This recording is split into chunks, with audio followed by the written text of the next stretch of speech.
Welcome to the cEDH sermon, where two guys with arts degrees talk about competitive meta in a casual format of a card game.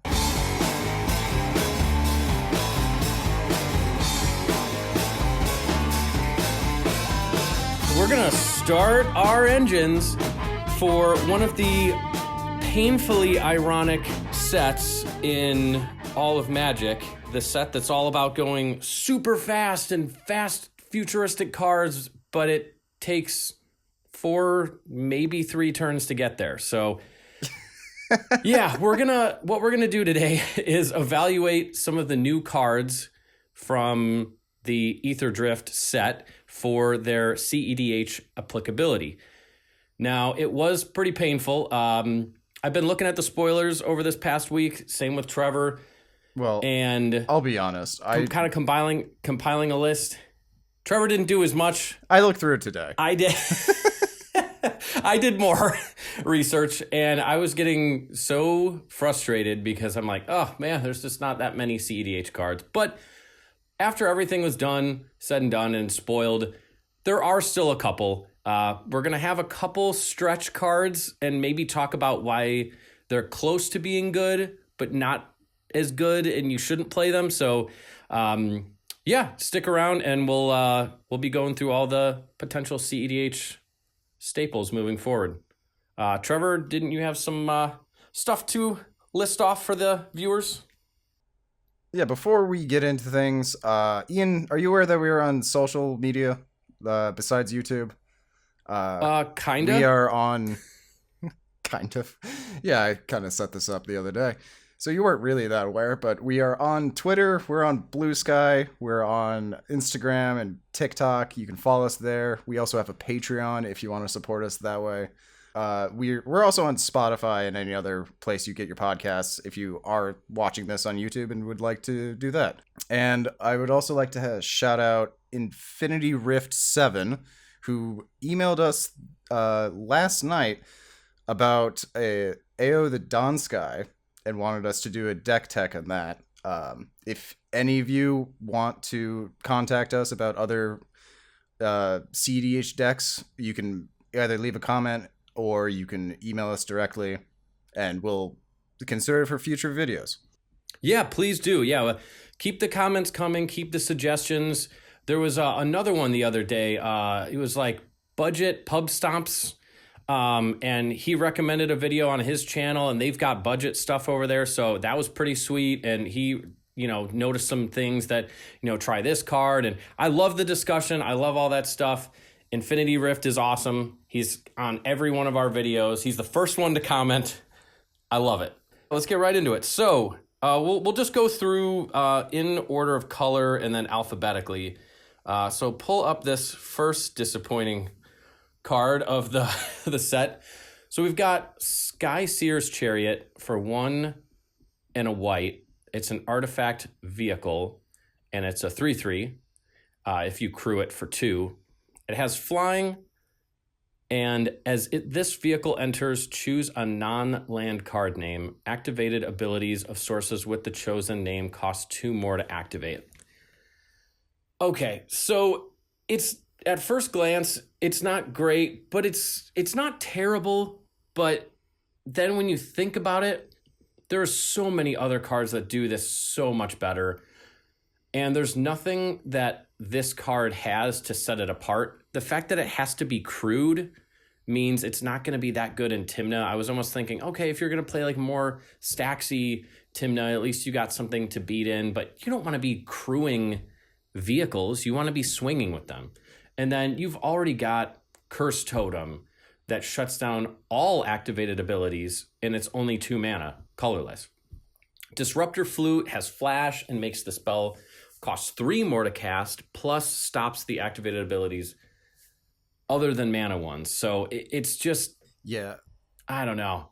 It's just not good enough. So yeah, don't run it unless you really need another one of these.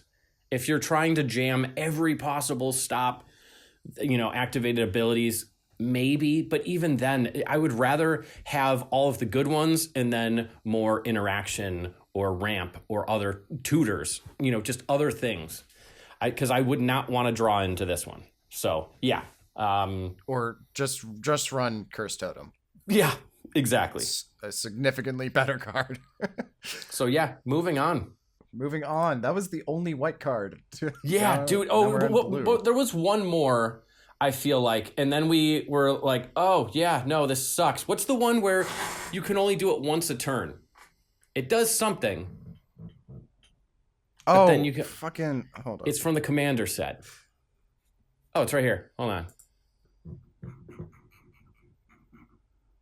Yeah, Wizened Mentor. Whenever an opponent activates an ability of a permanent that isn't a mana ability, you create a 1/1 white zombie creature token. And it's like, oh man, dude, if someone's trying to go infinite or gets a bunch of activations, maybe you create a big army and for Timna or for anything else, for Jetmir or something like that, and then it only triggers once a turn. Like, oh, come on. I know. So close. They keep doing the once a turn thing just to screw with us over. I hate it. Okay. So moving on to blue. Yeah, this next one, if you want to read this one right here. Yeah, so Bounce Off is a 1-drop for blue. It's an instant, return target creature or vehicle to its owner's hand. Now, I like this because you can target your own things. I don't like this because you can only target creatures or vehicles. So... yeah, it's basically just unsummon. Yeah, it's just unsummon. But with vehicles added. So I guess if you're playing against 3 other Shurikai decks... yeah, if you have Shurikai... make a quick swap, guys, but... if you have Shurikai in your meta... but why wouldn't you just play Chain of Vapor? Yeah. I feel like... I originally saw this card and like in what is it? Rogsai. Like a lot of one of the big issues with Rogsai is that you want to bounce your Necropotence back to your hand. So you run weird fringe cards that like specifically bounce your own permanents to your hand. I was like, oh, this would work perfectly, but it's only creatures. So yeah. Yeah. It's worth mentioning because it's super cheap, but it bounces something. But yeah, the fact that we have Into the Floodmaw now, yeah, and we've always had Chain of Vapor, there's so much more versatile. Yeah, this one's kind of another, I'd say, no go. I mean, but worth talking about just in case, maybe for budget brews if you're into that thing. Other than that, I'd say unless you want another unsummon. Yeah. But you don't even see unsummon. Throw it in the trash. Leave it in the trash. All right, next up, Diversion Unit. Ian, what does this card do? So this is a 1 and a blue for an artifact creature robot. It's a 2/1. It has flying, and then it has pay a blue, sacrifice this creature, counter target instant or sorcery spell unless its controller pays 3. Now, at first I was like, but then I'm like, you know what? I immediately thought of Rafine, and I have a Rafine deck that I put together, and then I just took it apart because I was so sick of it just not being... it's the second best Sphinx in Esper. Second best for cEDH. It's like, it's Tivit's wannabe #1 fan or younger brother or whatever, but he gets big brothered by Tivit so hard. But I do like the cheap evasive creatures with additional abilities. So something like Rafine, where you want flyers to swing in and get bigger and then have the option, you're already going to have counter spells in hand, but having something out on the field that you can potentially pay into, and it's one of those leak counter spells where someone can still pay 3, but paying 3, if someone's trying to go off and add Naz, this is one of those cards that where it's on the battlefield and you don't really see the benefit of it as much, kind of like Opposition Agent. It's out there and no one's tutoring because they're like, fuck that, I'm not going to have you take my stuff. So it seems like, this Opposition Agent isn't doing anything. But no, it is. It's everyone's sitting with their tutors in their hands thinking, shit, I'm not going to cast this. Yeah. Yeah, the pay, it's not great, I'll admit, but in maybe a Tymna deck that's a little bit more focused on, attacking with creatures, maybe like a Tymna Malcolm, you're really trying to get as many creatures out there. Not so much blue farm, you wouldn't play this. There's so many other better options, but and then definitely Rafine, just because being able to sack it for blue, just even the threat of that. Yeah. The Adnos player is going to be like, well, now I have to have 8 mana. So it's also harder to stop an activated ability counterspell. It's not a spell. You're just countering it with the ability. So think about that too. But Ooh, that is true. Yeah. I mean, I do like this card. I wouldn't put it like in my Tivit deck or like my Hashstone deck, but like I do like the ability. I think it's a great deterrent for people to play other things, and in a counter war you could just be like, oh well, you're countering my shit, I'm just gonna sacrifice this, pay 3. Yeah, it is. You never want to bank on someone forgetting that a piece is out, but I could see, it's one of those cards where I could see that happening. Yeah. Where someone makes a blunder. You should never bank on that. Well, even if but it could happen. Even if like, say your opponents are in the middle of a counter war and you've got nothing in hand, but you have this creature out, like you could be like, oh, I want this spell to be countered or something like that. Or like, I don't want this spell to be countered. I want them to like resolve it. So I'm just going to counter your counter spell off the bat. Yeah. And it pretty much stops the counter war unless they have another thing that can re-counter the original thing. But yeah, so again, very niche, but I think this is the best thing we've seen so far. I mean, it's only the 3rd card, so we're not saying a lot, but I'm pretty sure this next one, if you want to take over that one, that one's going to be... All right, Repurposing Bay is a artifact. It's a 2 and a blue. You can pay 2 and tap it to sacrifice another artifact. Search your library for an artifact card with mana value equal to 1 plus the sacrifice artifact's mana value. Put that card onto the battlefield, then shuffle. Activate only as a sorcery. It's a birthing pod for artifacts. Yeah. Now, you sent me an interesting combo with that, right? Kind of more of like a start to a combo. So I don't have a combo off the top of my head but there's got to be. This is one of those things where it's going to take a lot of tinkering around, and as more cards are printed, it's only going to get better. But I originally said maybe in something like Tivit or something with treasures or, just any other 0 drop. You don't really want to get rid of your Chrome Mox or something.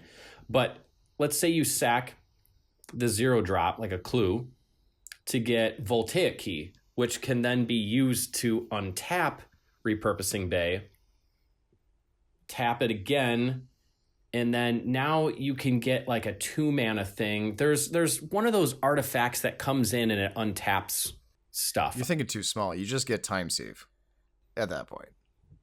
Oh, for Tivit, yeah. Oh, yeah, for Tivit, absolutely. Yeah, I think. But in terms of like an actual like just a more generic combo, I think there's something out there where you get Voltaic Key, then you get one of those things. It's like a 2. It's a 1 and a blue, and it's this Corridor Monitor. Let me see. Is that it? Corridor Monitor.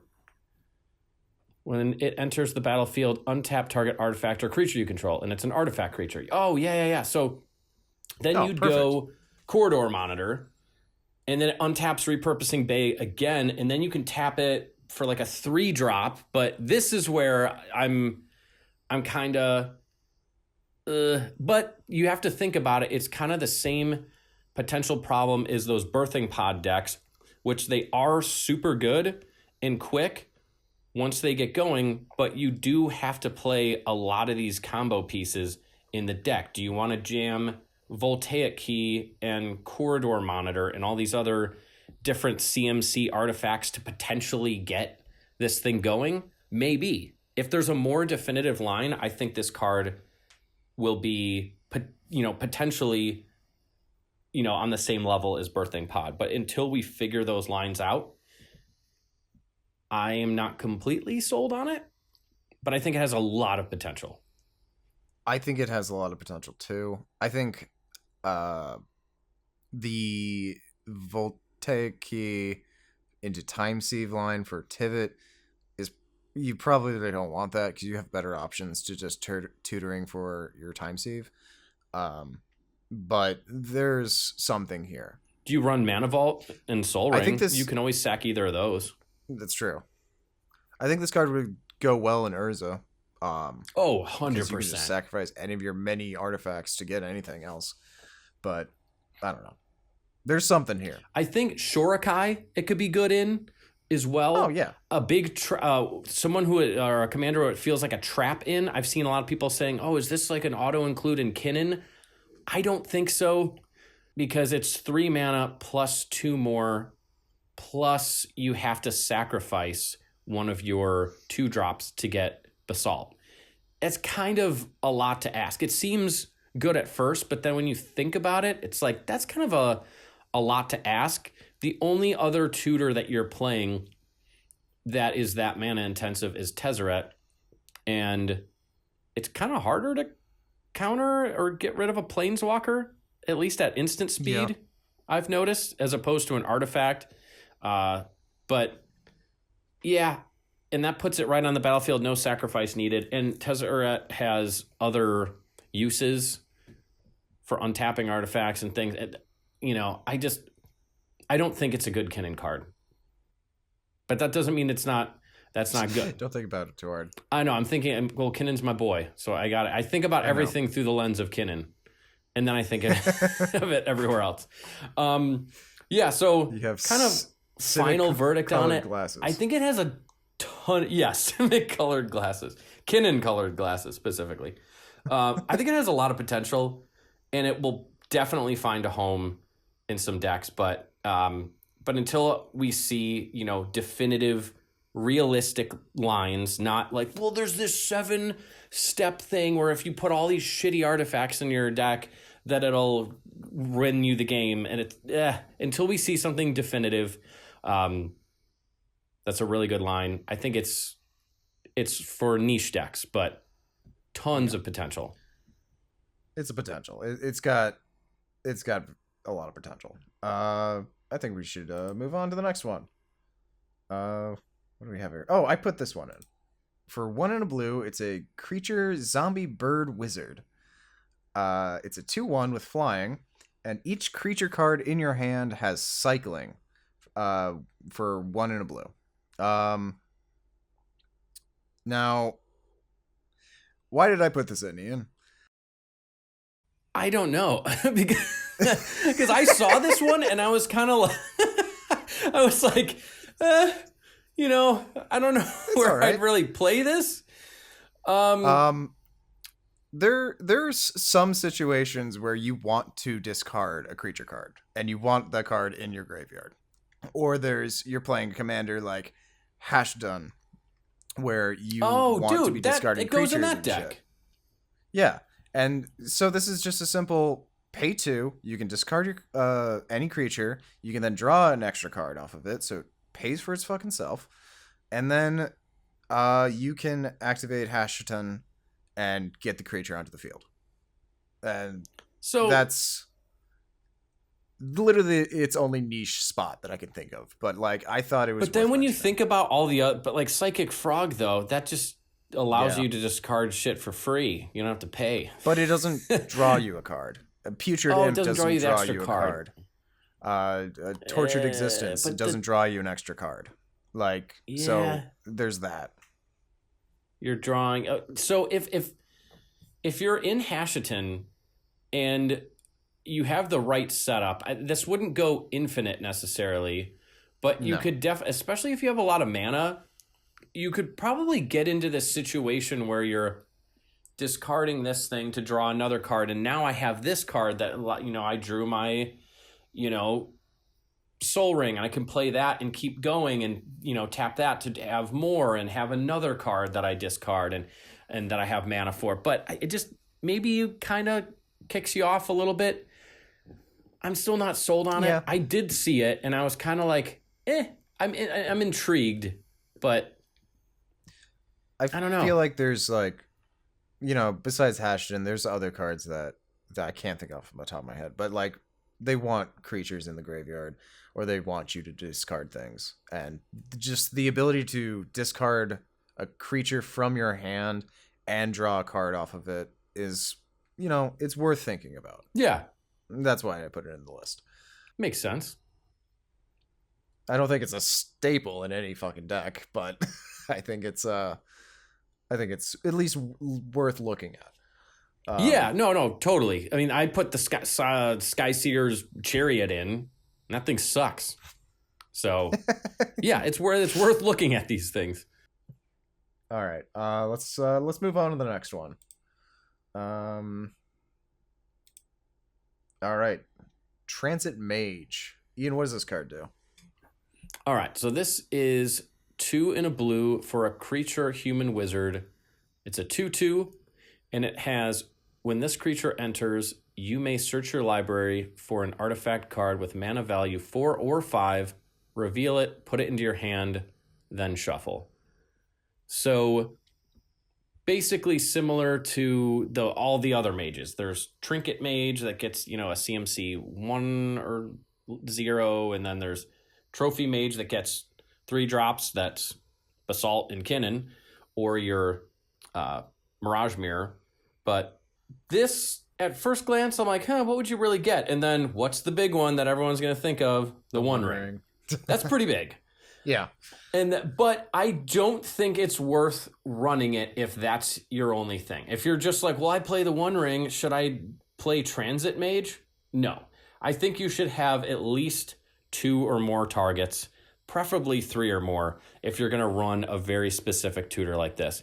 I'm almost thinking the one that came to mind for me, I know it doesn't see much play anymore, but Animar.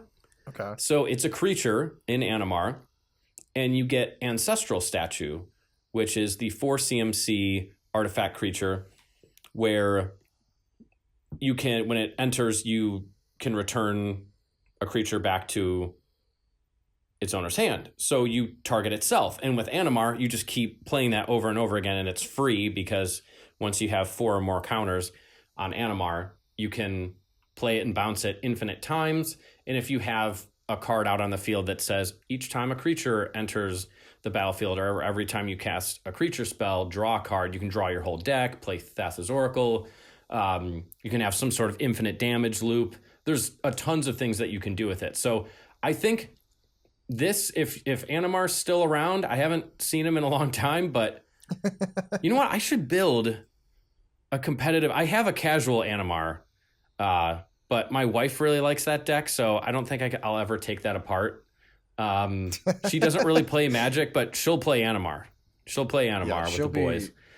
I feel like she would be pissed if you tore that deck apart. No, I would be pissed at myself. That deck is so cool. It's so fun. But I am curious with messing around with Animar potentially at some point. Maybe we do Animar Resurgence and just see if we can make him better at some point. But this is, if you're playing Animar, this goes in the deck, I think, just for finding your finishing piece. And I'm sure there's got to be another 4 or 5 drop artifact creature that's worth getting. Another one I could think of is Unwinding Clock. Oh, yeah. That's a good untap one. thing. So there's a couple, but I think you need multiple targets. There's also Aetherflux Reservoir, if you're running that line. Oh, yeah. Not many people do run that, but I do have a friend who runs that in a what's the deck? What's the fairy? The Dimir fairy that everyone was so gung-ho about. Oh, Talion. Yeah, Talion. He runs Aetherflux Reservoir in his Talion deck. Oh, okay. Interesting. But yeah, no, and if I'm guessing he runs the One Ring, or he should be. Yeah, he runs the One Ring. So then yeah, 2 targets, totally worth it. Yeah, if you have more than... You just don't want it to be a dead card. Yeah, if you have more than 1 target, I think Transit Mage is perfect include in your deck. In like really good targets. Yeah, but if your only target is the One Ring, you might want to think about something else. Yeah, there's better One Ring tutors. But yeah. So let's go on to, I'm pretty sure the next one. Unstoppable Plan. Yeah. You want to read this one? This one's cool. So for 2 and a blue, you get an enchantment that at the beginning of your end step, untap all non-land permanents you control. That's huge. First thing I think about is Kinnan. And I wanted to ask you, as the Kinnan pilot, would you run this in your Kinnan deck? So some people might think like this is a crazy response, but I would say no. Okay. Couple reasons why. It's not a creature, so you can't flip into it. Yeah. In blue and green, there's not many tutors, if really any, that grab 3-drops, or I'm sorry, not 3-drops, enchantments in Simic colors. The reason I was thinking 3-drop is the tutor that I do have is Drift of Phantasms. You can transmute it to get 3 CMC spells. So I use that for Basalt or Mirage Mirror. So yeah, I could use it for this, but in what world would I already have Basalt and Mirage Mirror and be tutoring for this? It's almost one of those things where I know it seems crazy, but you're only untapping at the beginning of your end step. So you're not getting, it's not a Seedborn Muse. No, it's not. And obviously you can run both, but I don't know. I feel like it's kind of a trap card in Kinnan. The decks that I think it could be really good in is if you're a turbo deck with Necropotence. That would be good. That's pretty sweet. Imagine Rogsai, the turn before you're going to do an end step Adnos, because I used to be I'm like, I'll just Adnos on my main phase. Fuck it. I want to win right now, which I think now that Dual Lotus and Dockside and Mana Crypt are banned, you have a less likelihood of being able to go off on your main phase, so you kind of have to do the end step. But imagine casting all of your mana rocks, getting them all out, and playing this. Normally you wouldn't tap out. You'd leave, your mana untapped for the Adnos, but then on your end step, you get to untap everything, so you're ready to go with your Adnos. Possibly extra mana because you're able to play all your mana rocks and protection in hand. I think it actually does better in turbo decks because of that. Yeah, okay. And then maybe control decks. I think this would go well in a deck that's not running green, so they don't have access to Seedborn Muse that kind of wants that similar effect. But I was thinking Kinnan because, like, say you don't have Basalt Monolith and you're just like going off of being like, okay, I've got Seedborn Muse, or even if you don't have Seedborn Muse, you just have this out and you're like, okay, I can activate Kinnan in X amount of times on my turn, and then I have an Unstoppable Plan, which will untap all my artifacts and all my mana torques, so then I can just do that again on my end step. It just gives you like an extra oomph, and that's why I was thinking of Kinnan, but I wanted to ask your opinion on that. Yeah, no, it's easy to think that. Like, I was thinking it too. And I'm like, ooh, Kinnan. And then when you kind of break it down, what would you take out of the deck? Obviously not Seedborn, but it's kind of like, well, I feel like I have the perfect amount of tutors and the perfect amount of counter spells and ramp, and I really don't need this effect that much. And now this might be a weirder suggestion where people are like, oh my God, just play Unstoppable Plan. But I'm pretty sure there's an actual creature that does this. Sphinx of the Second Sun? Yeah. I think this one might just be a better option because you can flip into it with Kinnan. At the beginning of your post-combat main phase, you get an additional beginning phase after this. Oh, that includes a draw, too. Oh, shit. So you untap, upkeep, and draw. And it's a flying 6/6. So if you want this effect in Kinnan, yeah. Oh, yeah. I actually, soon as I saw that card and I thought of this one, I'm like, holy shit, maybe I should play this in the deck. And even though I'm still not even sold on this, but this goes in Kinnan. If you're going to, this is a Kinnan card right here. This one is a control deck or potentially like a Necropotence deck that, because then you can go off with Necropotence. You can pay a shitload of stuff. Yeah. You play this and the Necropotence. You put a shitload of cards in your hand on your end step, and you untap everything, and you can go off. Okay. Yeah, I think that's all that needs to be said about that one. Great card, though. I think that along with the Repurposing Bay, two best cards we've seen. Oh, yeah. Easily. All right. Moving on to the next one. Ian, how do you pronounce this? Vinwixt, Verbose Host. So this is close enough. 1 and a blue for a legendary creature Homunculus. That is a 0/4. Oh, and here we go. And it has Start Your Engines. Surprised we didn't talk about that earlier. I cannot stand this mechanic so bad. It's so stupid. It makes me want to smash my head through my window. So basically, Start Your Engines is if you have no speed, which this set doesn't have any speed, so of course we don't have any speed. It starts at 1, and it increases once on each of your turns when an opponent loses life. Max speed is 4. And then a lot of times these cards say if you have max speed or however much speed you have, you can do this, whatever. So this card also has you have no maximum hand size, and then max speed. If you would draw a card, draw 2 cards instead. I actually don't hate this card completely, but I really hate the whole max speed thing. And it's like, again, what I was saying at the beginning, like this set's about these racing vehicles, in this futuristic place, and we're all about like high speeds and velocity, and then it takes 3-4 turns to get there. It's annoying. Yeah. It's it don't purposely slow us down. I think it's a good mechanic. It's a potentially good mechanic in Standard, and that's why I don't like it, because I'm going to see it a lot in Arena. Oh yeah, you play Arena.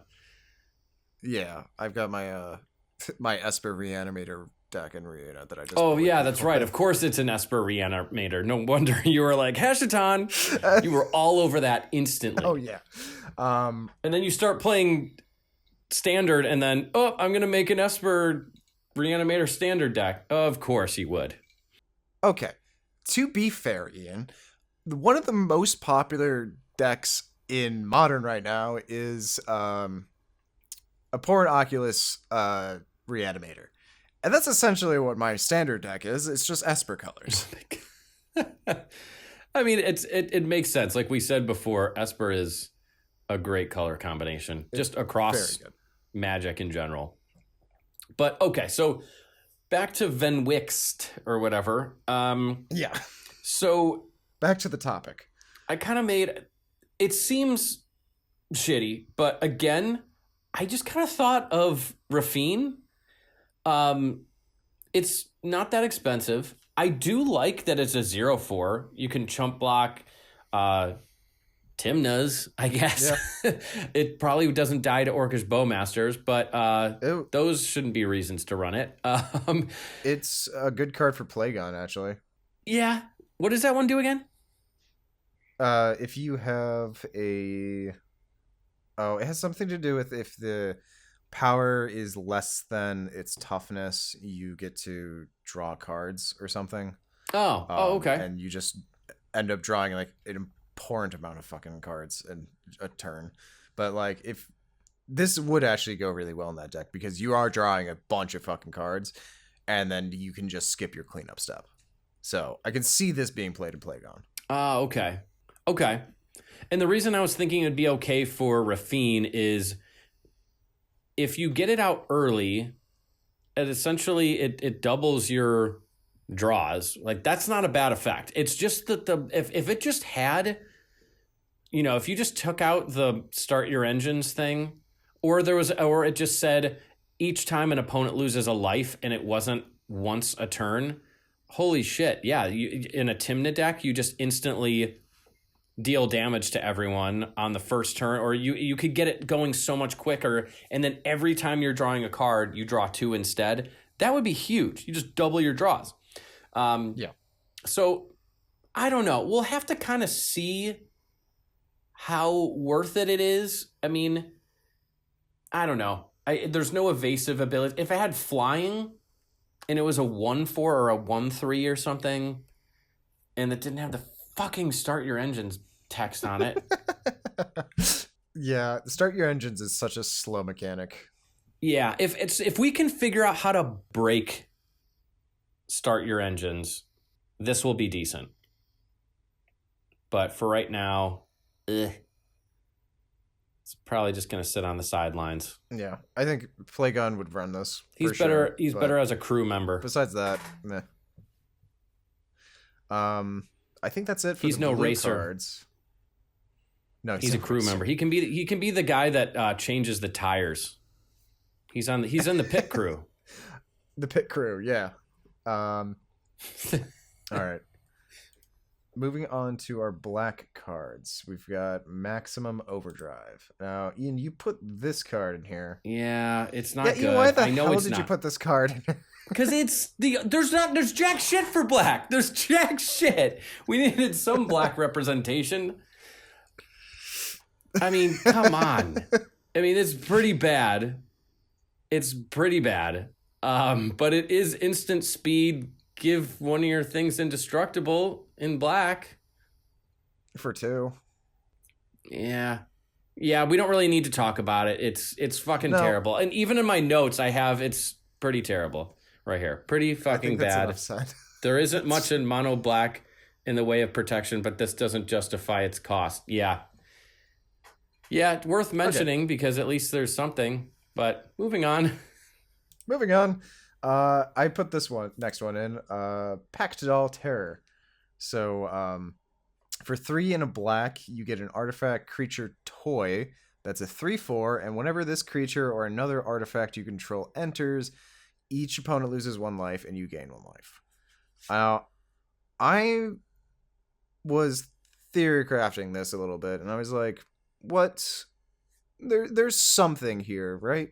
So like, if you have a deck that it loves artifacts or like generates a shit ton of artifacts, you can play this card and you can just start dealing a bunch of damage to your opponents. Now I don't know if there's like a specific combo that this would work with, but it is worth mentioning that like it is somewhat of a combo piece. Like, it's a combo piece that I don't know where the combo is. Yeah, and don't worry, because I have one of those coming up pretty soon that I wanna read, and I'm gonna be the guy trying to sell this bullshit card on the corner, and everyone's gonna call me crazy. But I see where you're coming from. So I feel like there's a couple combos that I kind of popped into my head when I saw this, but then I realized there's almost always. It's kind of like if you get there, you don't need this. So I was thinking, okay, what about Hullbreaker Horror? You have this out and you're bouncing your mana rocks. It's like, oh, dude, every time you just ping everyone to death. But if you have infinite mana, you're probably winning the game anyways, and this doesn't do anything other than be the finisher, and it's useless on its own. And then I was thinking, okay, what about like Teferi, the 3 fairy that everyone calls it 3 fairy. I think it's Teferi Time Raveler. Yeah. And then Displacer Kitten and something. I mean, that would work, but that one. Yeah, and it's like, okay, well, you're bouncing, one of you, but then you're drawing your whole deck anyway. So it's like you don't really need this card. That's my only thing. Like, so I could see this in like a very janky combo with Tivit. Like, say you have Tivit, Displacer Kitten, and Urza out. you can start activating Urza with all the tokens that you're generating through Tivit, and then flickering Tivit every time you cast something off your deck with Urza. And if you have this out, you're just killing everybody. But that's a 4-card combo. It's really slow. It's hard to get out. And then imagine your opening hand of Tivit and you see Pack Doll Terror. Yeah, I mean, it doesn't do... That hand is getting fucking shipped. It doesn't do anything. Oh, Black got screwed this set. It got screwed hard. Yeah, I think that's enough said. See, that's what I mean. That's why I put the other one in. Because it's like, dude, I know these cards aren't great, but it's like, we had to talk about Black a little bit. Because Black is one of the coolest colors. What about the, I don't remember its name. The vanilla Black card is really cool, though. It's a 7/2 for 3 mana. And it's a legendary creature if you want to run it as your commander. I did notice that. They had a whole cycle of no ability legendaries with like weird stats. Like, yeah, the 7/2 and there's like a 4/1 and a 4/7 or something. It's weird. It's like, okay. Yeah. It's odd. Interesting though. Let's move on to Final Verdict. Yeah, Final Verdict, don't run that. Yeah, don't run any of those cards that we just talked about for Black. So this one, Speed Demon. So this one, it's weird, but if you read it a little bit more, it kind of makes sense a little bit. So you've got the Speed Demon. It's 3 and 2 black for a legendary creature demon. It's a 5/5 with flying and trample. And it has start your engines. You have to say it at the that beginning way, of your because there's the exclamation point. Yeah, you have to. You can't just say start your engines, because it's like, well, you didn't start them. What do they say at the beginning of a race? Start your engines. The slowest race in history. At the beginning of your end step, you draw X cards and lose X life, where X is your speed. So it seems kind of bad at first, but then if you think about it, think about the One Ring. The first turn you get the One Ring out, and I'm not comparing this to the One Ring before everyone gets their pitchforks and they're like, this guy sucks, he's an idiot. So think about it. It's easier to tutor, it's easier to reanimate, but, and again, I'm not saying it's as good as the One Ring, but on the first turn you get both of these out, let's say you get them both out. The One Ring, you tap, you draw 1 card, and then on your upkeep, you're going to lose the life. This, your speed starts at 1, so you'd also draw a card and lose a life. But if you have a way of making your opponents lose life, you already get, you reanimate this and you swing with something else. Your speed is already at 2 at least, so you actually could draw 2 cards with this on the first turn. So then it goes around. Yeah. And then you could get 3 cards and lose 3 life, whereas the One Ring is only getting you 2. But yeah, it's not great, but I thought it was worth mentioning because it does have a similar effect. Now, of course, in a longer game, the One Ring is it has indestructible. It gives you that protection for the first full turn cycle if you cast it. And the ability to tap and untap the One Ring multiple times with things like Voltaic Key or Minimo, the land that does that can untap it. So there's so many more ways to abuse the One Ring, whereas this is just like a more steady One Ring that caps at 4. You know what this is? So Ian? I think, what is it? It's a shittier Phyrexian Arena. You know what that card does? A shittier? Oh, I would rather play this. I think I'd rather play this than Phyrexian Arena. Phyrexian Arena is a 3-drop, and then on your upkeep, you just get to draw 2 cards. I mean, you lose 1 life, but you get to draw 2 cards on each of your upkeeps, rather than...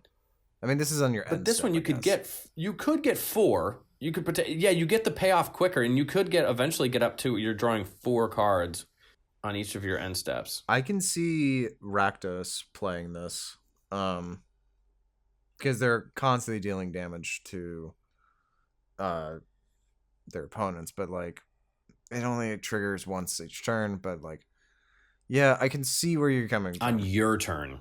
Yeah, only on your turn, too. Yeah, so that's like, the other thing why start your engines is such a shitty goddamn mechanic. yeah. See, if they didn't have the on your turn thing, that would be amazing. This turn, that ability would be awesome.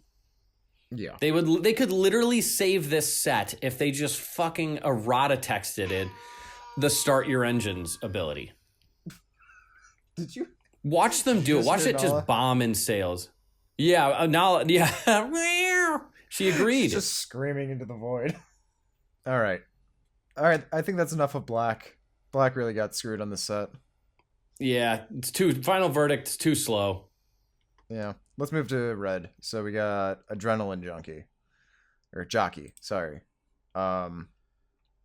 Which is 2 and a red. It's a creature Minotaur pilot. It's 3/3, and whenever a player casts a spell, if it's not their turn, this creature deals 4 damage to them, and when you activate an exhaust ability, put a +1/+1 counter on this creature. I'm going to assume the second ability is never going to be triggered in cEDH, but that first ability is really good, I think. It's not going to matter that much, but it stops people going trying to win on other people's turns with Valley Flood Caller. It really hurts them when they're trying to counter your stuff. Just imagine a counter war with this card on the field, or like multiple copies of this card on the field. Oh yeah. Oh, that's a good point. If you can copy it somehow. Oh yeah. That all of a sudden, I mean, 4 damage is also, it's not nothing, it's not nothing, yeah. But then 8 damage.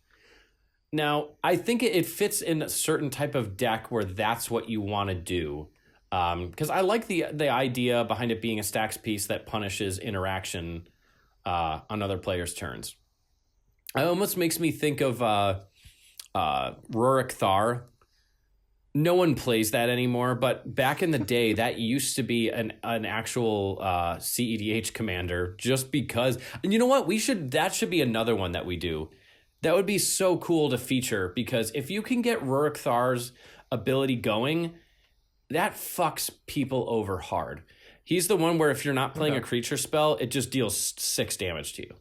But imagine jamming all these types of effects in there too, where all of a sudden, and now he was so much better in a turbo meta where everyone's trying to cast ad nauseum, and all of a sudden it's like, oh shit, if I cast a dark ritual into an ad nauseum, that's 6 life that I'm paying right off the gate. So I don't hate it. I do like this effect. I think hate it either. I think it belongs in a certain type of deck because it also does deal the damage to you. So you do have to consider that. But I do like, as soon as you mentioned copying, I'm like, huh. No, yeah. It's interesting. I don't know. I can't think of a deck for it, though. That's my only problem. Once again, I'm thinking Rakdos, but Rakdos wants like 1 damage done to each opponent, but Oh, for Ob Nixilis? Ob Nixilis. That's what I was thinking. Not Rakdos. But yeah. Well, it's Rakdos Colors. It's Rakdos Colors. That's why I thought Rakdos. But for Ob Nixilis, where you want your opponents to be dealt 1 damage each, like, I can't even remember what it does. But I think since you don't have much interaction, this is a good card to like deter people from playing off of other people's turns and shit. Yeah. You know what card I've always wanted to be cEDH viable, and maybe I'll do it? Torbrand. I think in the right meta, if we eventually shift back to this like a turbo meta, which I think we're going to be stuck in mid-range hell for a while, unfortunately. Let's enjoy it while we're here. Let's enjoy the hell while we're here. I've always wanted to make Torbrand, but dude, losing Jeweled Lotus, that sucks so much. And Dockside, but imagine doing this in Torbrand would deal 6 damage every time. Yeah. Someone plays something. So, and that's a significant amount of damage. It's not terrible. I think if someone can find a right the right deck for it, I think it's fine. But I just think it doesn't have a home yet. No. Or at least right now. All right. Moving on. Someone find it. Poor Adrenaline Jockey a home. Now, Ian. Okay. Hear me out. Hold up. Hear me out, everyone. Why the fuck did you put this card on the list? Okay. Hear me out. I don't have a combo assembled, but I need the community to band together and help me break this card. There is a way to break this. So this is Boommobile. It is 2 and 2 red for an artifact vehicle that's a 5/5 if you crew it for 2. And it has, when this vehicle enters, add 4 mana of any one color. Spend this mana only to activate abilities. Then it has Exhaust, X, 2, and red. This vehicle deals X damage to any target. Put a +1/+1 counter on this vehicle. Activate each exhaust ability only once. So, this is what I'm thinking. So it activates its own ability only for doing 1 damage. So if you were to cast it and it were to enter, you'd add 4 red, and you'd put the 2 of the red into the 2, 1 of the red into the red, and then 1 additional red into that X ability to deal 1 damage to any target. So you deal it to one of your opponents. But I'm thinking Zirda. Somehow we break it with Zirda, where if there's another card that you can pair with it to flicker it that has some sort of activated ability or something that you can bounce this or exile it and return it to the battlefield, you could go infinite and kill everyone right then and there. But I don't know of a card that could do that. Because think about, Zirda would reduce the exhaust, and it would reduce the exhaust cost to only being, you'd only have to pay red and 1 other, so 2 red, and then you'd have 2 red mana left over to pay into whatever other ability of this other activated ability that somehow blinks it. If it was a creature, you could do this with a meal.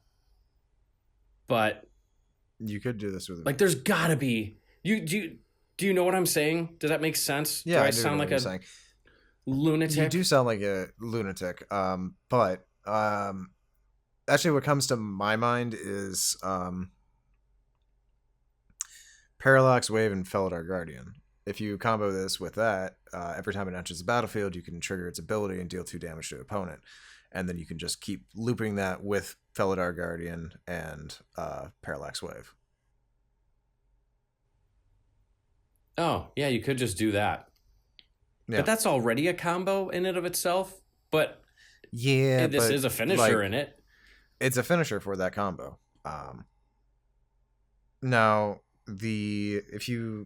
it's less resources than having this Boommobile, Zirda, and a meal, and then you need something else to also add more mana. This is you're asking for a lot for with those cards. I think it fits better with Felidar Guardian, Parallax Wave. But there was Zirda reducing the activated abilities, I think, because the fact that this just already pays for itself. And then I was getting tripped up earlier, but basically I was going to say, when you exile it and it re-enters, you can activate the exhaust ability again because it's a new instance of Boommobile. So I just wanted to make that clear to everyone. Most people know that, but sometimes those questions come up. So, I feel like there's a way. Someone's going to Infinity Rift. Come on, man. How do we break this card?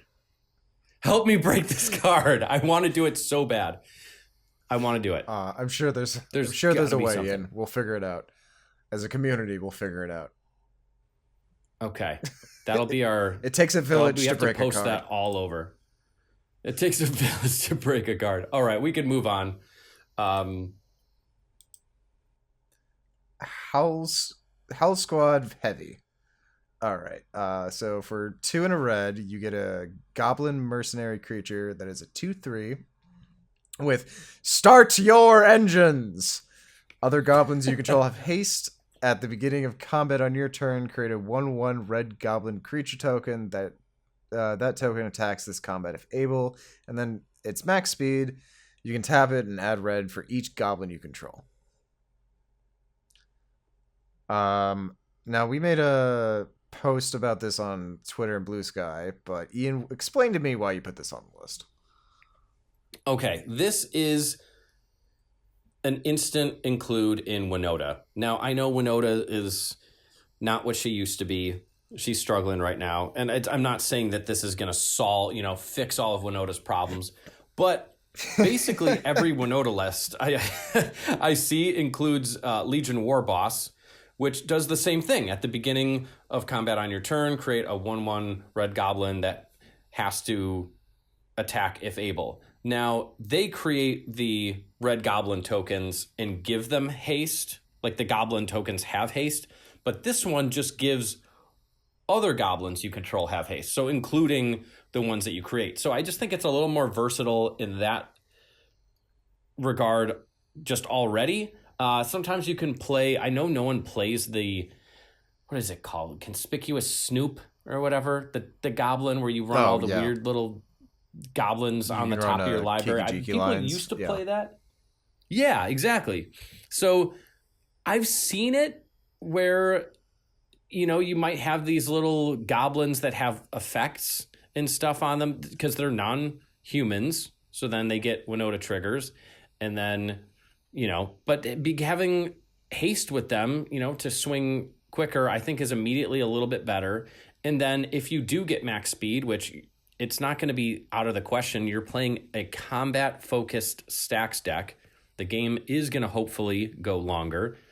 And you're swinging, so hitting max speed in something like Winota makes a little more sense. And then you have a potential ramp piece if your Winota gets killed because she's a lightning rod. But you have all your goblin tokens. Tap this out it's and you have your ramp to get Winota. Yeah, I don't think it's again, it's not going to solve all of Winota's problems, but I think it's an easy swap either for Legion War Boss or if there's another worse card. I mean, run them both. Yeah. Why not? I can also see this being run in Krenko Mob Boss, if anyone runs that anymore. I don't think they do. I think that's outclassed by Magda, but but you could do that. Use this card in that deck. Oh yeah. I played against a Krenko one time years ago in it was a 1v1 cEDH tournament. And yeah, I lost to that guy. Oh yeah, no, I lost. I beat him best 2 out of 3, but I wasn't taking it wasn't like I wasn't taking him seriously. I was like, okay, I know what to look out for. But I think he slammed a Blood Moon either turn 1 with a mountain and a mana crypt or turn 2. And I'm like, oh fuck. Yeah, this is gonna suck.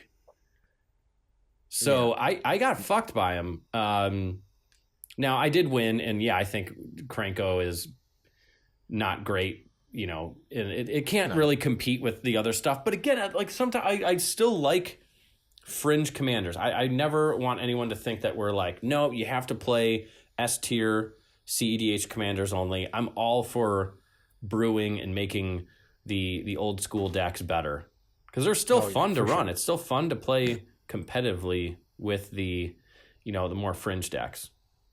Oh yeah, fringe decks are always fun. They always run niche combos and they're always interesting in a competitive format. So making them truly viable in competitive is always interesting to see. Absolutely. But yeah, I think that's pretty much all there is to say about this one. And that's all. Nothing great, but I think it has oh yeah, okay. Yeah, that's all I had for red. So yeah, let's go up to green. And I don't think there was much great. Okay, so I had this one in here for a reason. So Beastrider Vanguard is 1 and a green It's a creature, human knight, and it's a 2/2. Pay 4 and a green. Look at the top 3 cards of your library. You may reveal a permanent card from among them and put it into your hand.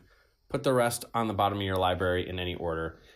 In general, this is not a great card, but I only included it as a potential replacement for Duskwatch Recruiter in Yisan. So basically what you do, it has a very similar effect. Okay. Where you can pay to look at the top 3. So basically, you get infinite mana somehow with a Shaya, turning all your creatures into lands and tap and untap them. And then you can filter this to put things out onto the battlefield. But I believe the Duskwatch Recruiter is only creatures, but this is permanents. So you could put out a little more things. Now, I again, it's kind of like the last card, Howl Squad Heavy, where it's just a slightly better version, but it is an infinite mana outlet in that deck and a way to filter through it. So, but I would never run it outside of that. I just kind of wanted to mention that for the Yisan players out there. Speaking of that, do you remember when we were playing in that tournament and we were at a table together and that Yisan player kicked all of our asses? Oh yeah, just that like blew my mind. Yeah. You were playing Kess, I was playing Kinnan, and the other guy was playing Najila, and then Yisan sits down at the table, and I was like, I kind of knew what the deck did, but I'm like, oh, that's kind of cool. Like, I'm never one to underestimate, because you never know. But dude, he came out swinging, and I remember at one point he activated, I forgot what creature he activated in response to a Cyclonic Rift. So it just turned all of his permanents into lands, and then the rest of us got fucked, and then he just went off. Like, dude, he played it so well. I know Yisan, you hardly ever see him anymore, but I think it's such a cool deck. Also tells you how old or how long ago that was, because I was playing Kess. Yeah.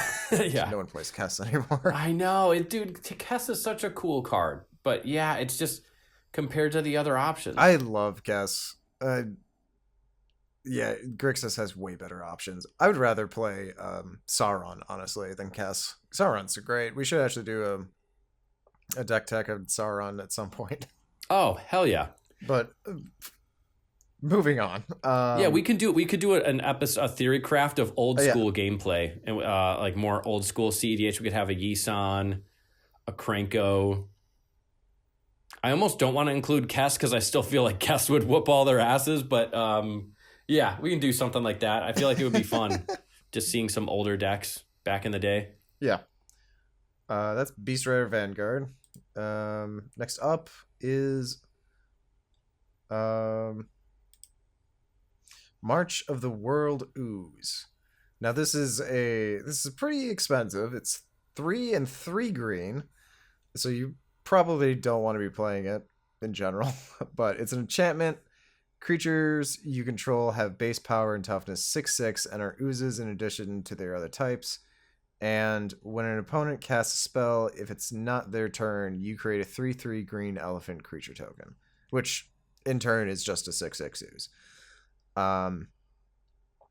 Now, I put this in the deck because, one, you're playing green, and 3 green mana in any green deck isn't really that hard to come by, because your mana darks are usually just tapping for green. But like in a creature focused decks like Jetmir, for example, this is perfect. Like, you're turning all of your tiny little creatures or all your little stack species into 6/6 oozes, and then you can just run over everybody on the table. And that's my thought for it. Would you actually run this? I have no idea. Yeah, in Jetmir, I do. I think Jetmir. I do like your case for it in Jetmir. The main problem with it is it's a non-creature in Jetmir. That doesn't mean that, everything in Jetmir has to be a creature, but it's competing for, a few very select spots.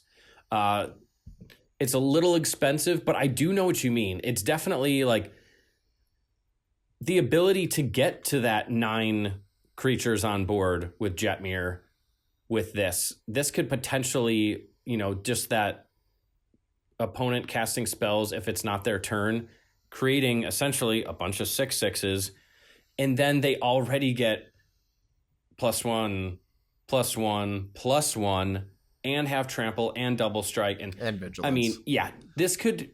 It feels maybe like a little bit of a win more card, where by the time you get this out and you have all your stuff, yeah. But now we already recorded this episode, but it's going to come out a little bit later. We wanted to get this set review out as soon as possible so people could start brewing, buying singles while they're cheap on release. That whole spiel. But I feel like one of the things that we noticed when we were kind of play testing, we did essentially we built a Jetmir list, and after doing some play testing and theory crafting, it felt like it got to a point where it could kill 1 player for sure, maybe 2 players, but just not 3, and you'd have to do another go around and finish everyone on the second go around. But this is basically a potential I win now. Yeah. I don't know. Would you rather just play Craterhoof though? Yeah, I was thinking that, like Craterhoof or Triumph. But Craterhoof doesn't create all those extra creatures, and it's only once. No, it doesn't. So yeah, worth testing. Worth thinking about if you're doing creature focused decks. I think it's definitely something to look at. Is it going to be played in every deck? Definitely not. Yeah, that's about it. Let's move on to Molt Tender. Ian, why'd you put this hot garbage in this list? Because it's really cute. Honestly, it's just kind of cute. No, it's so it is cute. So it's 1 green. It's a creature insect druid. It's a 1/1. You can tap it to mill a card, or tap it to exile a card from your graveyard. Add 1 mana of any color. It's just a shitty Deathrite, dude. It would be so much better if it was it was like a 0/3, because then Orcish Bowmasters wouldn't immediately kill it, and no, it won't. It doesn't make the cut at all, but it's cute. I liked it. I don't think it's terrible, because like getting it out turn 1 and having, say, a fetch land in your graveyard isn't unthinkable. So you can tap it, but then in other circumstances, it's a turn 1 play, and then turn 2 you're milling and not producing mana with it. So yeah, I don't really see it being played. No. I mean, what's that? Grist, the Hunger Tide. Don't you want a bunch of insects? Maybe you'd play it in that. but yeah. So hey, we found a place for it. You play Grist. Molt Tender, we found you a home. Hey, there you go. Grist. All right, let's get past this shit. Moving on. I think we missed one. Well, there was one that I thought that was worth mentioning. There's one that's called Defend the Rider, but it's just again, it's one of those ones where it's like, hey, there's other cards that are better. I'll just read it real quick. We don't even have to pull it up. It's 1 green instant, choose 1, target permanent you control gains hexproof and indestructible until end of turn, or create a 1/1 colorless pilot creature token with this token mounts and crews as though its power were 2 or greater. So we already have Tamiyo's Safekeeping, Tyvar's Stand, that basically do the same thing, and Legolas's Quick Reflexes is just better and is already played in other decks, so you don't really need this. So yeah, you don't even have to pull it up. At least it's not as bad as those black cards. Let's move on to it's not as bad as the black cards. No, definitely not as bad as black the set. But moving on to what could be a very interesting commander, I think. Ovea Automech Artisan. So for 3 and a green, you get a legendary creature, Human Artificer, who is a 1/2. Each creature that's attacking one of your opponents has trample. That's cute. And then for green, and you can tap it, you may put a creature or vehicle card from your hand onto the battlefield. If you put an artifact onto the battlefield this way, put 2 +1/+1 counters on it. So it's just a really nice way of cheaping out really big green creatures, which is pretty much what green's known for. So I like it. Yeah, but is it? I think it will make waves in casual. I think this is like the Timmy casual players like, dude, did you see Ovia? I can't wait to drop Eldrazi and shit, you know. But do I see it doing anything in cEDH? I mean, it can draw off a Manrecruel. I mean, yeah. Why not? But are you gonna play a deck? So I think it's too slow. Like you're paying 4 mana and then you have to wait a turn cycle to pay a green and then tap it. And then what are you realistically?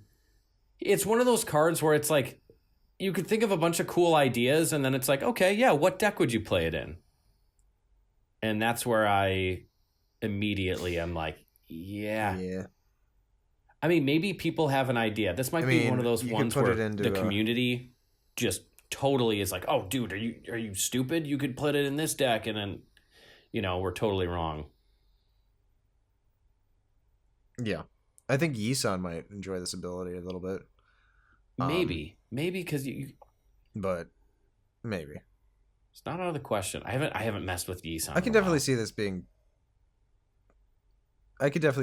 casual. I might actually build a casual deck around this because I kind of like this ability. Yeah. Oh, yeah. Of just cheaping out a really big creature. Do a mono green Stompy Timmy deck. Yeah, it'll be super fun. And then you can just have you just put all your Stompy Timmy deck.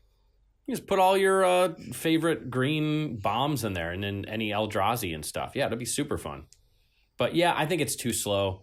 Even if you were like, oh, I cheat out like Razakath or something, it's like, okay, but if you're not doing that, it just doesn't do anything in the deck. I mean, and you're going to have a deck full of a bunch of giant bombs that you can't do anything with unless you draw this. And then this as a commander, you're limited to green in cEDH. I just don't think it does enough. But really cool card. Okay. Moving on. I believe I put this one in. You didn't have this. No, list, right? I didn't. Yeah, no. Read this one to me. So Thunderous Velocipede. How would you pronounce that again? Thunderous Velocipede. Velocipede. Oh yeah, like velocity, but it's a insect thing. Velocipede. It's a pede. So this is a 1 and 2 green for an artifact vehicle. It has trample. It's a 5/5. Each other vehicle and creature you control enters the battlefield with an additional +1/+1 counter on it. If its mana value is 4 or less, otherwise it enters with 3 additional +1/+1 counters on it. Now, I put this on the list for the tie-in players. I feel like this is actually a card they would want because you can put out a creature, time will put a vigilance counter on it, and then this card will just put a +1/+1 counter on it. So you have 2 of the counters that you want. You just need to get an additional counter onto them. Ooh, okay.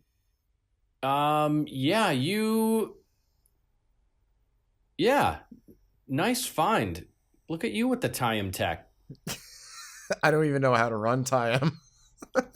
Neither do I, and I've thought about it. And every time I look into it, I'm like, I'm gonna do that tomorrow. And then Tyam's always on my to-do list tomorrow. We'll just put that. We'll put it that way. But whenever something, now here's something else to note. If it says an additional +1/+1 counter on it, that just means it enters with that. But it's in a way of saying, it's a way of wording it where just in case it already enters with a +1/+1 counter, it's not competing with it. So if something's like a creature already says when this enters, it enters with a +1/+1 counter on it, and this were to say that same text, essentially it would only put the 1 counter on it, but because it says an additional, it does get the additional. But even if a creature doesn't enter with a counter, because of this one, it actually would still get the counter. If that makes sense. I kind of... Yeah.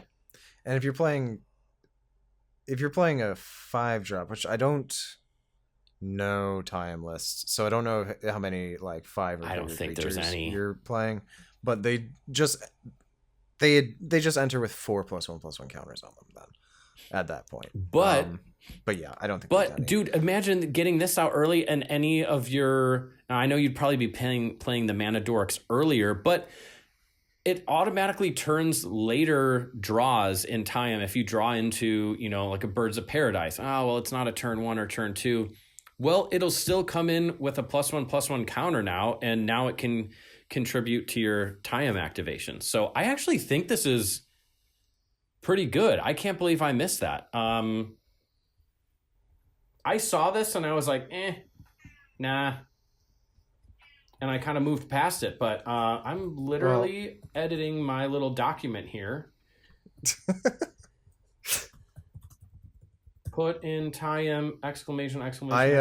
There we go. And who knows? Time players, tell us if we're wrong. We might be wrong. Yeah, we might be wrong. We might be just idiots because we have no idea how to play Time. Also, if you're a Time player, comment on this video and say you're a Time player. Yeah, I want to see how many Time players are there.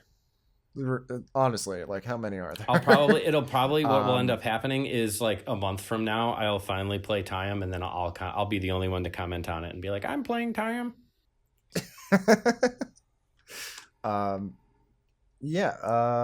Besides that, I don't think it really goes into any other deck. No. But worth mentioning.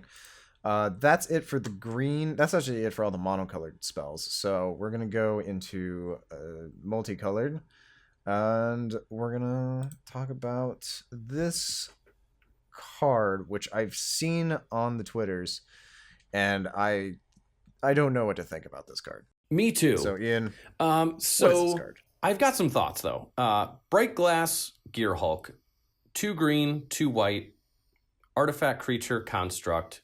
It's a 4/4 with first strike and trample. And when this creature enters, you may search your library for up to 2 artifact, creature, and or enchantment cards with mana value 1 or less. Reveal them, put them into your hand, then shuffle. So I think it's a little overcosted, but there are a decent amount of options. So already you can just get any of your mana rocks that are 1 or less. So Soul Ring, Mana Vault, Chrome Mox, Mox Opal, all of that. You can get any Mana Dorks that are 1 CMC. You can get your Swift Reconfiguration for Devoted Druid combos. You can get Deafening Silence or Mystic Remora. You can get an Esper Sentinel, a Mockingbird, Allosaurus Shepherd for some protection, Grafdigger's Cage for some stacks. I mean, there's a lot of targets, and you get 2 of them. Yeah. So there's... Yeah, you know what? You make a good point, Ian. It's a lot better than I was expecting. So I think it still is pretty mana intensive. 4 for a double tutor, and it's limited to, it's not like Ranger Captain where it's a pseudo silence effect on a body that can be recurred that also finds you a 1-drop creature. But it's not bad though. I feel like it's really close to having a potential combo. If they can come up with a combo with this where you get 2 1 CMC cards or a 0-drop and a 1-drop or whatever, and somehow can combo off with it, I feel like that would be really cool. But like, what's the combo though? That's the problem. Like, what is the... Yeah. You could get Sensei's Divining Top. I mean, worst case scenario, it's just pure ramp. You could get Sensei's Divining Isn't Top. there like a weird thing that Sensei's Divining Top? Oh, hold on. There's a weird combo that might. Sensei's Divining Top combos. There's going to be a shitload, so we can edit this out if I end up just scrolling through. But I'm trying to find it. There's this one drop that works with it. Oh, come on. It's like one of those stupid enchantment things where it's a saga.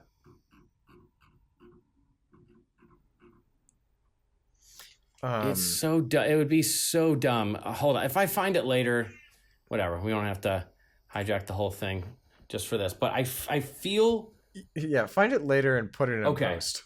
There's like some saga where like you have to like, you know, level it up. It's like one of those cards where you pay a mana to level it up, but you can eventually like cast cards off the top of your library for free. And you could do it with Sensei's Divining Top to draw your whole deck.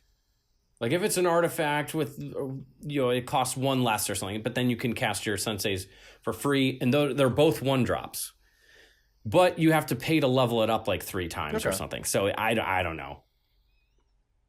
There's some sort of combo. But you can fetch it. You could. This. But why the hell are you running that combo in your fucking deck? I don't know. So, yeah. If this was a commander, imagine if this was a commander. Hell yeah. Oh, yeah. If this was a legendary creature. That would be busted, though. That would be stupid. That would just be too good. All right. Moving on. Where are we? Here we go. Veteran Beastrider. So a green and a white. You get a creature human knight that is a 3/4. And at the beginning of your end step, untap each creature you control. And also for 2 green and white creatures you control get +1/+1 until end of turn. So it's what was the fucking card that we just talked about? Bright Glass Unstoppable Plan. Oh yeah, it's just a worse Unstoppable Plan, essentially. Yeah. Which I think we talked about that already, so yeah, if you want a second effect of that. If this was a warrior, I feel like, I know no one runs the mid-range Najeela anymore, but that was such a cool build of Najeela where there's more warriors in it. I know the turbo Najeela where you just win with Underworld Breach instead, which I think is so boring for Najeela. But if this was a warrior, that would be so cool. But unfortunately, it's not. I think it still would have a place in Najeela. Just because you can untap all of your creatures anyways. All your warriors that you just attacked with. But yeah, I agree with you. If it was a warrior, it would probably be like an important piece in Najeela. Yeah. You have anything else to say about it? No, I don't think it's good enough. I mean, maybe in a devoted, Selesnya creature deck. It's not terrible. It's not terrible. The untapping everything is actually decent.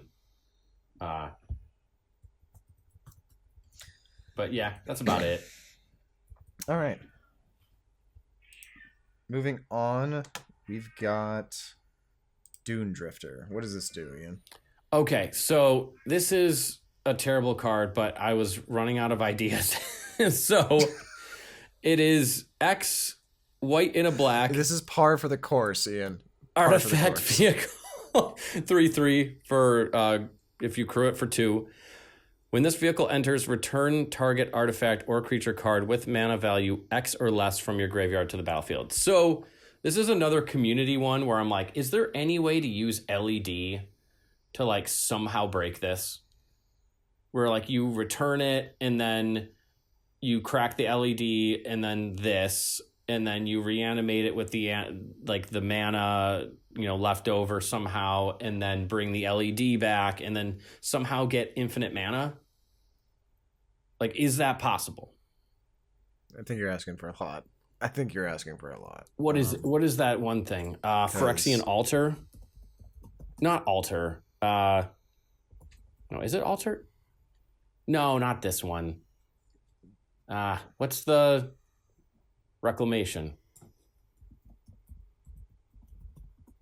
And Phyrexian Reclamation? you have to pay 2 life every time. Return target creature card from your graveyard to your hand. Then you play it again, bring back the LED, crack it, sack the Dune thing to something else. I mean, it's a horrible comment. You'd never play it. I was just wondering if there's maybe... This is more of like a shout out to the community. Like, can someone break this card? Someone who's smarter than us.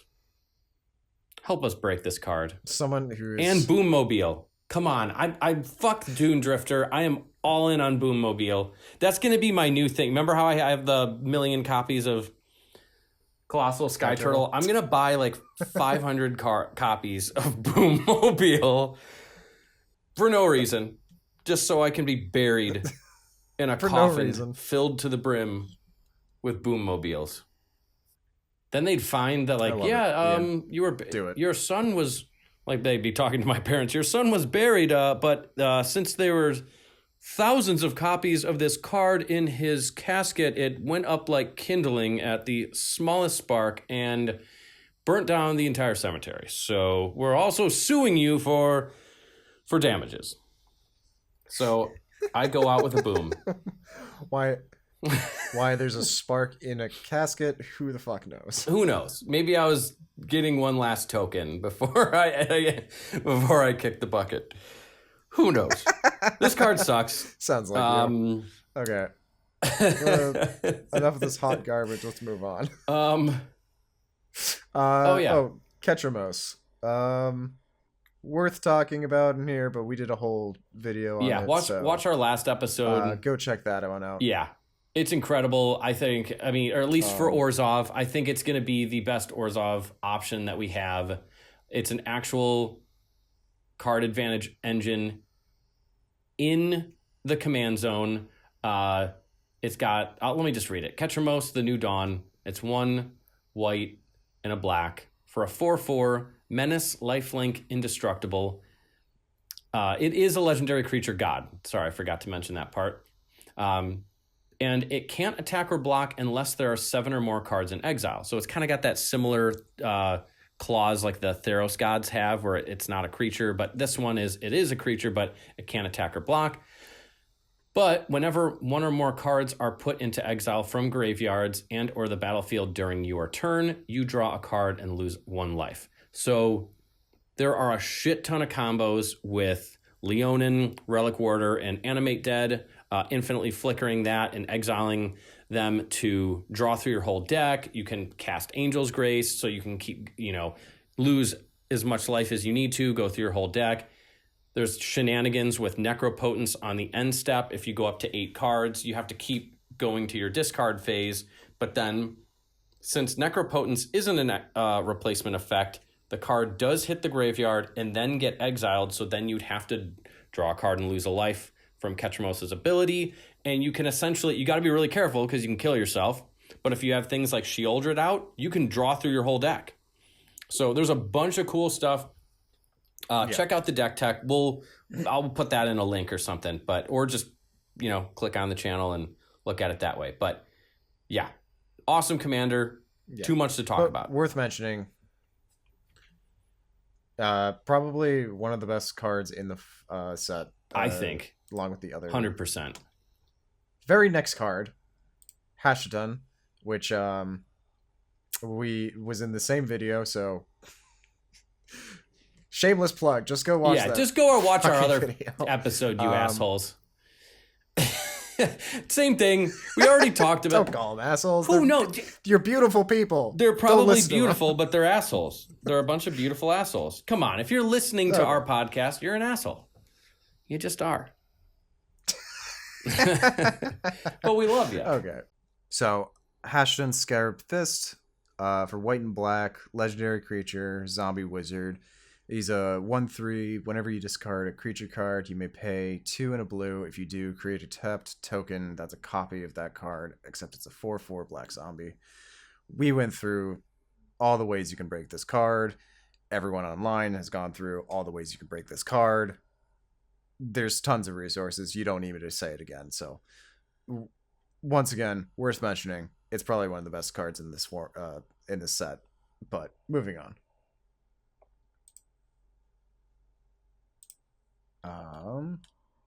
To loot. Okay, so this is one where it looks really good at first, and then I was like, I think this is overrated, but I don't know. I'm kind of coming back around on it. So we've got Loot the Pathfinder, 2, a green, a blue, and a red for a legendary creature, Beast Noble. It's a 2/4 with double strike, vigilance, and haste, and it's got 3 different exhaust abilities. So remember, you can only activate each exhaust ability once, and not just once a turn, just once in general, but unless you cast it again. So the first exhaust ability is you pay a green and tap it, add 3 mana of any one color. You can also exhaust and pay a blue and tap it to draw 3 cards, or exhaust red, tap it, and loot deals 3 damage to any target. So you've got a lightning bolt and an ancestral recall and I don't know, kind of like a dark ritual, but it's any color, all stapled to your commander. Yeah. So this is what we're like right away. It's like, oh my God, that's so cool. And then it's like, well, you still have to pay 5 mana to get him out and then pay the other mana to activate him. And you can only do it once. But the thing I see a lot of people talking about is food chain, which it can go in. If you get your infinite mana with food chain and another creature, you could start infinitely pinging everyone to death. Or you could draw through your whole deck or whatever you want. You'd probably just ping everyone. There's no reason to draw at that point. But the only problem is in Teamer colors, how are you really going to tutor for food chain? There's like gamble. And then if you want to transmute Drift of Phantasms to find a 3-drop, I mean, there's just not really that many enchantment tutors, which is a huge problem. My issue with... Hold up. So my issue with this card is you can just run the Master, which is a food chain combo in itself, or you can run the Mothman, which is the same colors as the Master. Oops. Not that Mothman. Not that Mothman. This Mothman. This Mothman. The wise Mothman. They're both food chain commanders, and they have black instead of red, which is, in my opinion, probably a better color to work with. Where's the tab? But if you wanted to run red and run food chain, you can run loot. It does the same thing. You can just food chain it and kill the table. Now, here is a better potential option that kind of turns me around on loot a little bit. So you run Dual Caster Mage and Twin Flame and Molten Duplication combos as like a secondary finisher. So if no one knows that, basically you go infinite and you create infinite Dual Caster Mages with haste and swing for lethal. But what if you also run something like Ghostly Flicker and you do Dual Caster Mage and Ghostly Flicker and you copy that spell with Dual Caster Mage and you exile 2 target artifacts, creatures, and or lands you control. So you repeatedly exile, you choose Dual Caster Mage and Loot as the targets, and then they ETB again. And the first couple times, you'd have to have a little bit extra mana to activate the 3 mana of any one color, but you keep repeating it and looping it, and you add infinite mana, and then you can pivot to infinite. Then you add infinite red and blue or whatever, and you can deal 3 damage to any target and ping everyone to death or draw through your deck or whatever you want. So, and I think there's multiple of those. I didn't think of that. Yeah, that's actually a good strategy for this. Because you can tutor for all of those. Yeah. You can tutor for Dual Caster Mage in those colors. It's a creature. And you have blue to tutor for the sorcery spells like Twin Flame or Heat Shimmer or Ghostly Flicker for instant sorcery. So, yeah, there's so many more options, and then you just run the secondary Twin Flame and Molten Duplication combos on the side, and hopefully you have another creature that you can copy. Obviously, Dockside would have been of course I'd run Twin Flame and Molten Duplication. Just to copy the Dockside alone is worth it. But so yeah, there's some combos you could run. I wonder, you could also do like Birgi and Snap in the deck, I guess, along with Dual Caster. I mean, it starts getting a little bit too out there, I think, but you could cast the Snap, you add the red from Birgi, you cast Dual Caster Mage, you add another red, Dual Caster enters, copy Snap, you make the copy target Dual Caster, and then Dual Caster Mage goes to your hand and untaps the 2 lands. And then you can keep going through. I guess you don't really get... I mean, I don't know. Now we're just talking about like weird combos you can do with this, but it's an option for Food Chain or, like you said, the Dual Caster Mage. I say you run Food Chain in the deck because why the hell not? If it's a Food Chain outlet, but I mean, it can't be the main folk. I think that's like, hey, if I draw into the Food Chain, awesome. But immediately it seems a lot better to me. So yeah, I think we got legs, and he's cute, so he gets points. And Loot is cute. This beast noble thing. All right.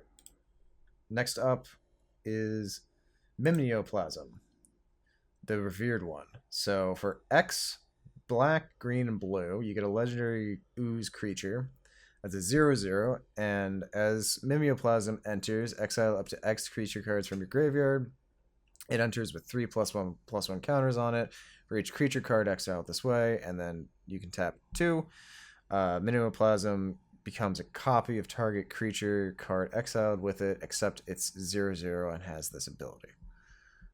It's just like the other Mimeoplasm. Well, not just like the other Mimeoplasm, but it's similar. It's interesting. So I put this on my list just because it's got a lot of potential for these graveyard combos, but it's basically like a Sultai Necrotic Ooze, but requires more mana. So but the only problem is, so if you're gonna do Necrotic Ooze stuff, I mean, you might as well include that in the deck as well.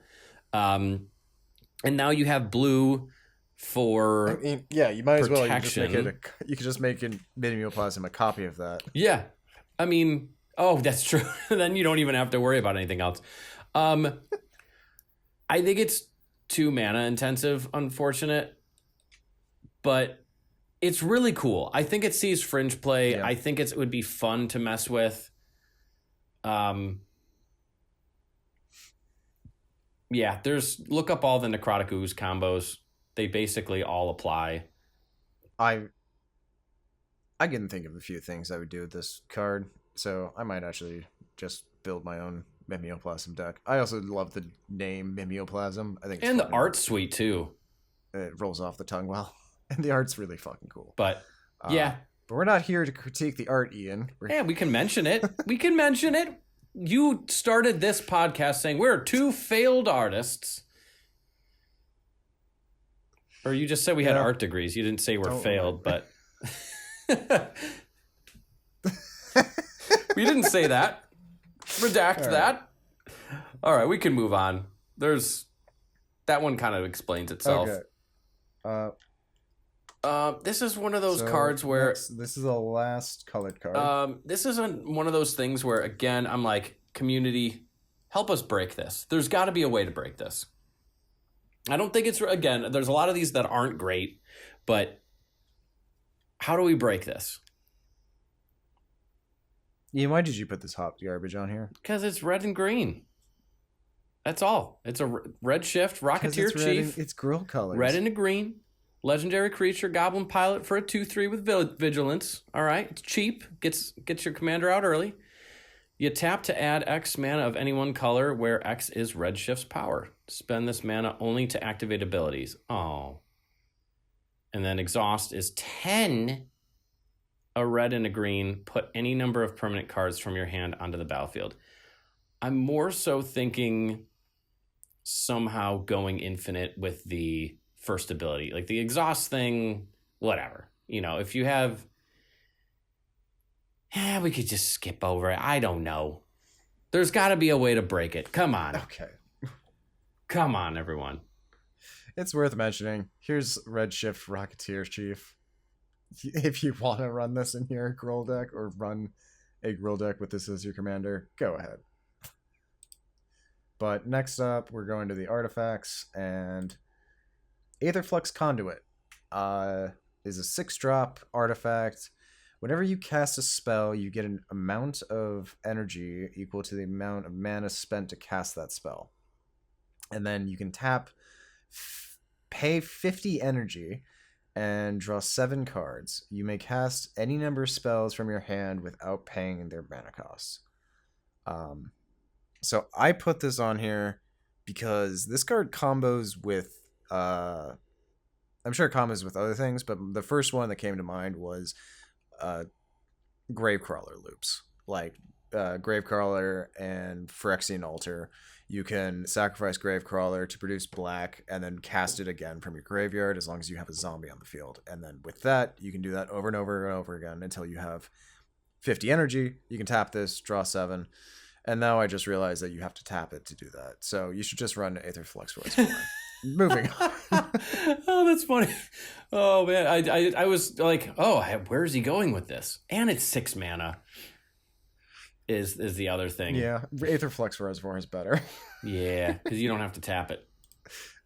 All right. Okay, so we got... This is one where I keep thinking of Rafine.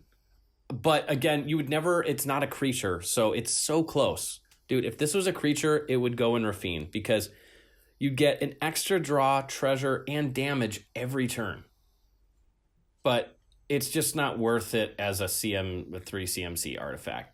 Like, it's not actively adding to the creature intensive game plan of Rafine. So, but yeah, I don't know why this set just kept reminding me of Rafine and just pissing me off because none of the cards were really good enough, except with the exception of a few. Yeah, this set was pretty mid. Yeah, so you can move past this one. I just wanted to mention it. If you're discarding a lot of stuff, I still don't think it's worth it, but... Monument to Endurance.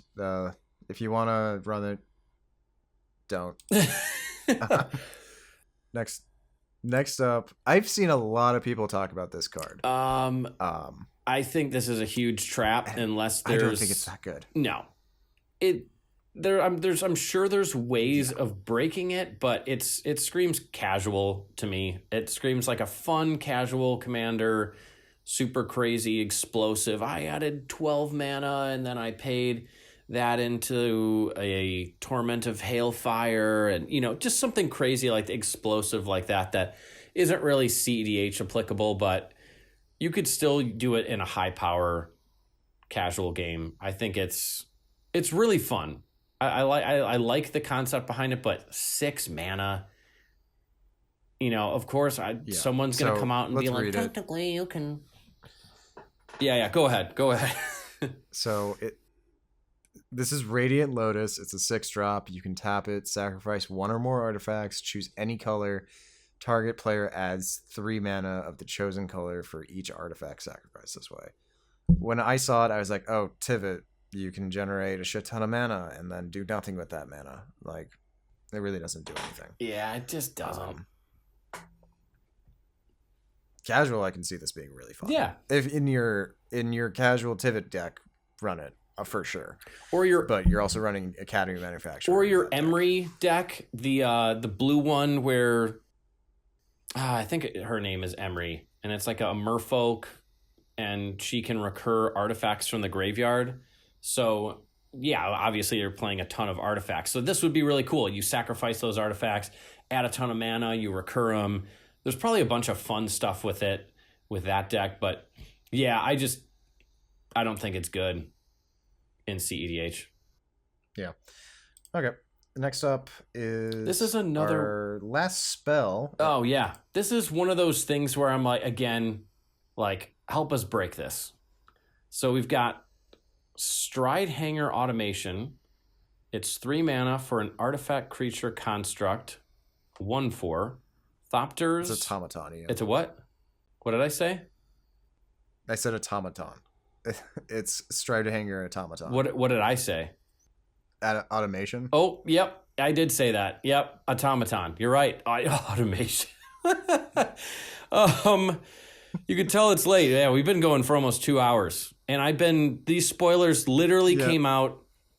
They finished today. We're recording this Friday night, and I finished all of the research, and we're recording it right now. So we're a little tired, but Stride Hanger Automaton, 3 mana, artifact creature construct for a 1/4. Thopters you control get +1/+1. If one or more artifact tokens would be created under your control, these tokens plus an additional 1/1 colorless Thopter artifact creature token with flying are created instead. There has to be a way of going infinite with this. Artifact tokens, like, yeah. With Academy Rector or whatever, Manufacturer, and Chatterfang, or, again, I think it's more of a fringe, fun cEDH thing. But if, the fringe combos that make it in my opinion, are the ones that, where the pieces only cost 2 and 3 mana. Not the 6 mana Radiant Lotus that is just not going to get anywhere. I think there's... Yeah, I like this better than Radiant Lotus. Yeah, I don't know. I got to this point in my research after going through all 270 or 290 cards, and I'm like, dude, I'm so burnt out. This card looks cool. I'm just going to throw it on, and maybe I'll figure it out. And of course, we're getting to it after the end of a 2-hour podcast, and my brain's fried, and I'm like, I know it's cool. I know there's a way to do it. There's something here. There's something here. Please help us. Please help us. Like and subscribe. Like and subscribe. I mean, I think that's it. I mean, don't we have one more? Oh, no, we were going to say... we got the lands. The Verge lands. If you're running 2 colored decks, I can see running Verge lands if you wanted to, but... in anything higher than that, you'd probably want like a utility land. So Verge lands, they tap for 1 color, and then if you control either one of the basic land types, you can tap it for the other color. Like I said, probably only see it in 2 colored decks. Yeah. Nothing else. There's just too many other options where you don't have to have you don't have to turn it on by having the forest or an island. It just automatically taps for both mana. And with the fetch lands, these aren't fetchable. So yeah 2 color only. But but again, like you said, probably gonna run, after you run all of the 2 color lands, you want a utility land, not another thing that you have to worry about. But at least it taps for 1 color. At least it doesn't tap for colorless, and then if you get something, you can tap for blue or green. I do like that. So they're not bad. Also, I like how in this one you can see loot right here. Oh, just flying through the Verge. Oh yeah, that is actually pretty cool. It's cute. That was the key word of this set. and- Is if it was cute, it made it in, even if it wasn't good. Hold up. It was cute. It was cute. Um. So overall, All right, Ian. What did you think of Aetherdrift? So my initial reaction is, wow, Aetherdrift kind of fucking sucks. At least for cEDH. But even casual, I'm not crazy about it. But the thing with our format of cEDH is, it wouldn't be a good thing if a set released and there's holy shit, there's 50 new cEDH staples. It would completely warp our format.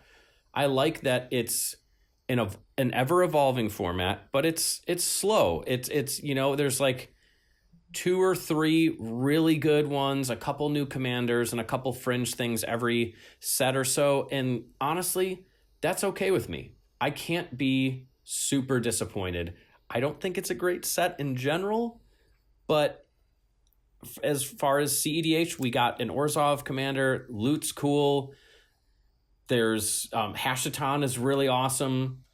We got Boommobile for me, for all the bikers out Hell there. yeah. We're going to fucking break Boommobile if it's the last thing I do. Okay. But yeah, what about you? How did you yeah. feel about it? Overall, I mean, it's not that I read through every single card today after work, and it was pretty much all hot garbage except a handful of really good cards. A lot of start your engines, am I right? But yeah, start your engines. But not every single set can be all bangers. So at least we got Ketramos and Hashton as 2 new viable commanders that we can play, which is, I always love when new commanders come out. You get to see new decks come out, you get to see new deck techs and new combos and stuff like that. And I think that's really where the community starts to thrive, is when new commanders come out versus just new utility pieces. Yeah, well said. Yeah, overall it's meh. Yeah, it's a meh, but we got some really cool stuff. So yeah, comment, like, subscribe. Let us know. I love the discussion. We're starting out. We're a small channel so far, but the discussions so far have been awesome. I love all the ideas. Tell us what commanders you're playing, what cards you like, what we got wrong. Don't hesitate to critique us. I can take it. Just don't tell me to chill. Yeah. If you didn't like the video, just comment why you didn't, and we'll tell you why you're wrong. Yeah, damn right. But yeah, that's it for the sermon. Have a wonderful day or night. Or whatever. Yeah. We'll see you next time, and if we don't, we'll see you in hell.